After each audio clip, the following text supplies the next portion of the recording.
మంగళగిరి 5 నియోజకవర్గాల ప్రజల సాగునీరు త్రాగునీరు తీర్చేటువంటి ఒక బ్రహ్మాండమైన కార్యక్రమానికి చిరకాల కోరికను తీర్చిన వారికి పాలాభిషేకం కాదు, ఏమి చేసినా కూడా తక్కువే మీ అందరికీ నేను తెలియజేసుకుంటా ఉన్నా. ఇది మీరు రామాంజనేయులు గారు చెప్పినట్టు చంద్రబాబు గారికి దీని మీద పూర్తి అవగాహన ఉంది కాబట్టి 2019 ఎలక్షన్స్ ముందే 200 కోట్ల రూపాయలు ఆ రోజు శాంక్షన్ చేశారు.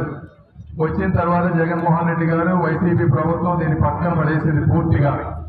అయితే ఇప్పుడు మళ్ళీ మేము వచ్చిన దగ్గర నుంచి రామాంజనేయులు గారు, నేను, అదేవిధంగా రత్తయ్య గారు ఎన్నిసార్లు ఎక్కడ అవకాశం దొరికితే అక్కడ మనుషుల్ని కలుస్తూ నిమ్మల రామానాయుడు గారి దగ్గర నుంచి పయ్యావుల కేశవ్ గారి దగ్గర నుంచి అన్ని విధాలుగా చేసి డిపిఆర్లు సిద్ధం చేసి 1కి 4 సార్లు అడిగితే ఈరోజు కష్టకాలంలో ఉన్నా కూడా చంద్రబాబు నాయుడు గారు డబ్బులు రిలీజ్ చేసినటువంటి పరిస్థితి.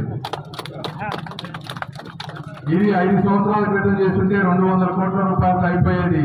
ఈ రోజున ఎస్టిమేట్ చేపిస్తే 100 కోట్లేమో భూసేకరణ, 260 కోట్లు ఎక్స్టెన్షన్ చేయడం వల్ల మరొక 27 కిలోమీటర్లు అదనంగా వస్తుంది. దీనివల్ల ఆయకట్టు పొందేది 38,400 ఎకరాలు అడిషనల్ గా వస్తాయి. కాబట్టి ఈ కాస్ట్ 370 కోట్లు అయిపోయింది ఈ రోజున 5 సంవత్సరాల వల్ల. ఏదేమైనప్పటికీ ఎంతైనా కూడా ఇది తప్పనిసరిగా అన్నదాతలకి కావాల్సింది. ఎందుకంటే